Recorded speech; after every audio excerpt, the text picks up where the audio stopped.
You're probably sick of hearing us say urgent and crisis, and we really need you. And that's a symptom of a 2-year pandemic, but the blood supply is very low again, and we need first-time donors and people to brave the cold weather and come out, bring your neighbor, help spread the word through social, and it's a really cool thing to do.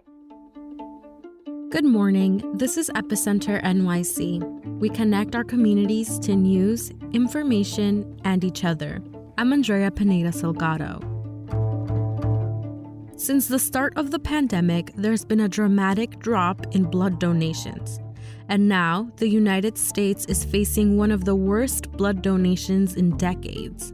New York City is no exception.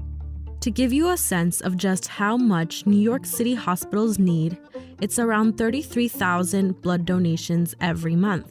And throughout the past 2 years, there have been times where hospitals were collecting as little as half of that. It has now become dangerous for our neighbors who need blood. But a lot of New Yorkers are still hesitant to donate for a lot of reasons.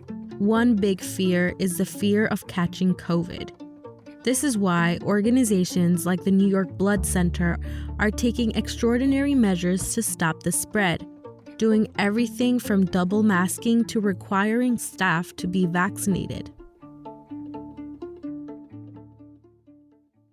Today, a conversation with Andrea Cefarelli about why now, more than ever, we need to step up and donate. Andrea is the Senior Executive Director at the New York Blood Center. Now, a quick message from our friends and sponsors at McKinsey & Company.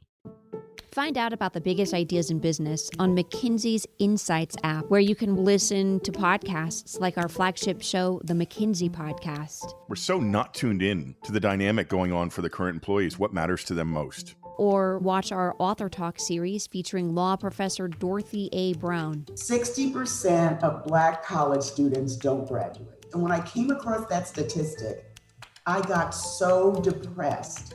And read lots of articles about, for example, The Next Normal, where you can learn about the coronavirus's latest impact on business. To hear, see, and read more, download McKinsey's Insights app now. Now, back to the show. Here's my conversation with Andrea. So tell me about the shortage. When did it begin? So honestly, throughout the pandemic, there's been a real challenge in maintaining a blood supply. And that's because of all the things that we have become familiar with. So off and on remote learning. Pre-pandemic, we got about 75,000 annual blood donations from first-time high school and college blood donors. And the majority of these high schools and colleges are not yet back hosting blood drives. So that's a significant loss in first-time donors, having their first experience saving a life. Then you have all of the corporations or organizations that are letting their employees work from home and not coming back to offices. So they're not hosting blood drives. And then the Omicron variant, as we ended the holidays and went into the first of the year, is putting increased pressure on workforces, ours included, where, just significant portions of the workforce are seeing their employees out either because they're sick with Omicron or on safety protocols where they might have been exposed. And so all of those things are just making it extremely challenging to maintain the blood supply. And then the 2 weeks of the holidays, the holiday fell on a Friday, so we lost 2 days of collections for 2 weeks in a row. So it's kind of the perfect storm, and our blood supply is at about 3.5 days. So before the pandemic, most of the blood donations would come from schools and universities? No, about 25%, but they were a significant portion of our blood supply. And so were all the organizations. So there are churches that haven't returned to hosting drives because fewer people are attending services and masses. Corporations that had these significant employee blood programs, but now their employees are working remotely. So you can't go to a high-rise or a business, that doesn't have their employees in the building. So there's just so many changes to our day-to-day life that are making it harder to get blood donors. Yeah. And do you have any exact numbers of how many donations you would get before the pandemic versus now? So New York Blood Center requires approximately 30,000 blood donations a month, and it changes every month. So early in the pandemic, we were collecting half of that when the world was, shut down during the full shutdown. Mm-hmm. And we've been slowly increasing the amount of blood donations, and in December, we actually collected 29,000, which is really pretty good. But the other thing that's happening as we go through the second year of the pandemic, approaching, soon to be the third year, the need for blood is rising. So hospitals need about 33,000. So it's that gap every month between what we're collecting and what they really need. We never get a chance to catch up. There isn't any cushion. The other thing that would happen pre-pandemic, if one area of the country did not have enough blood centers across the U.S. would share. So if New York had a nor'easter and Texas is great, we might share blood back and forth. Or if Texas had a hurricane like Hurricane Harvey, blood centers across the country would help. There's no excess in the entire U.S., and that's what's making it kind of an unprecedented situation. And, what are the consequences of this blood shortage? So we try everything within our power to get more donors out so that the hospitals don't have any interruption in care. And that's our responsibility, and to make sure that if a cancer patient needs platelets or a trauma patient needs red blood cells, that it's there for them. Yeah, and what kinds of people need blood donations? So cancer and leukemia patients need red cells and platelets. Platelets are like a million tiny Band-Aids, that prevent internal bleeding. Plasma is used in trauma situations, but also burn victims. Red cells can be for chronic diseases like thalassemia, sickle cell, or a common knee surgery, heart surgery, or any kind of surgery, and in addition to trauma, any major trauma. And what blood type do you guys most need? So we need all blood types, but there are some special ones. So O negative is what we call the universal donor. O negative is the one type, if you have it, that you can give to anyone else of any of the 8 blood types. And it's only present in about 6 or 8% of the population, but it's the type used in a trauma. So if you're in a car accident, go to an emergency room, and you need blood quickly, you'll get O-neg because it's safely fusible to anyone. Mm-hmm. So O-neg is at about a 1.5 day supply. O positive is fairly common, about 35% of the population, but it's also needed because it's common. So our O positive is also at a 1.5 day supply.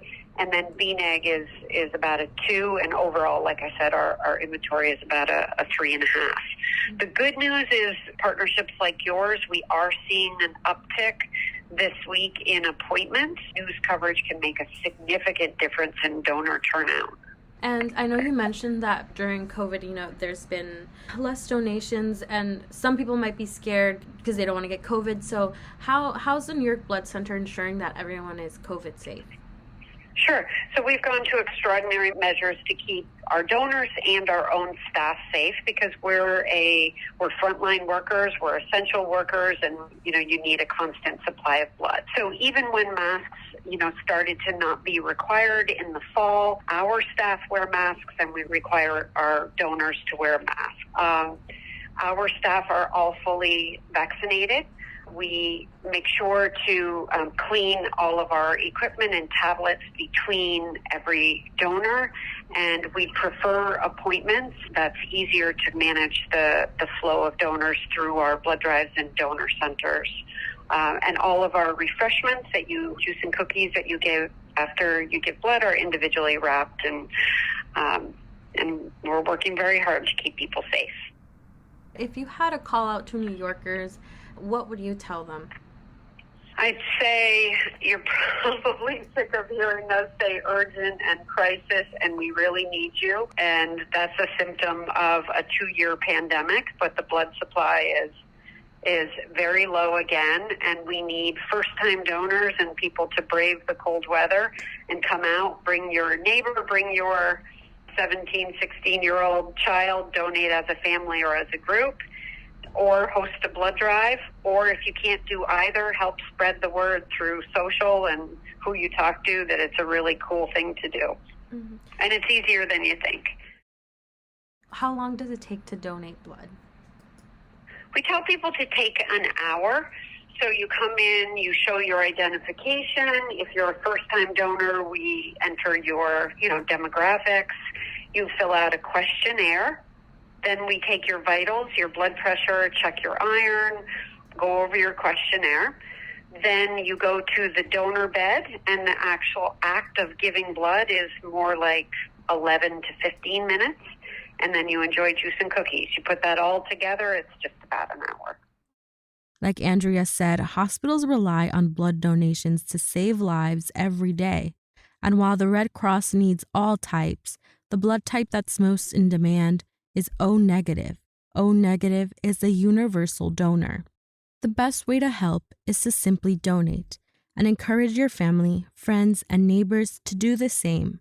You can make an appointment right from the New York Blood Center homepage at nybc.org. You can also make a donation or find a blood drive through the Red Cross at redcrossblood.org. We've linked to both websites in our show notes. If you need help making an appointment or want to learn more about how this shortage impacts our community, you can read our full story at epicenter-nyc.com.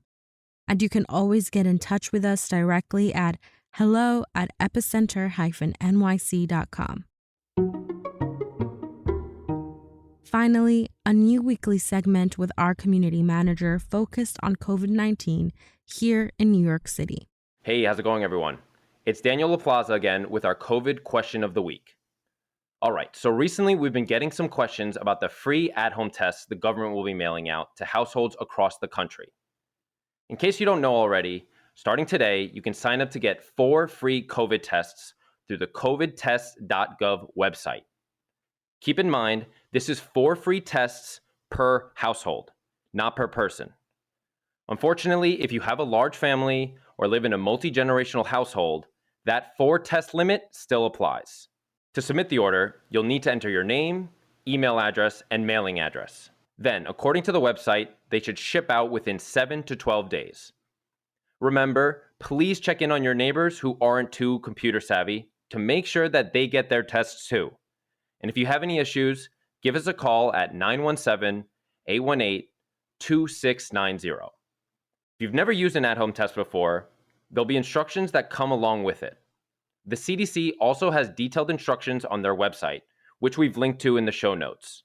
The best time to use the tests is if you start to have COVID symptoms, or if you're about to gather with a group of friends. You should also take one if you think you've been exposed, but make sure to wait at least 5 days to account for that incubation period. While the at-home test isn't as accurate as the PCR test, they're one more tool we can use to keep ourselves and our neighbors safe. If you have any questions about tests, guidance, vaccines, or anything else COVID-related, please send me an email. You can reach me at daniel@epicenter-nyc.com. That's all for today. Thanks for tuning in. Make sure to subscribe to our newsletter at epicenter-nyc.com to stay in touch. Our intro music is All the Pretty Horses by Karavika. You can find more of their music on our website, linked to in our podcast description.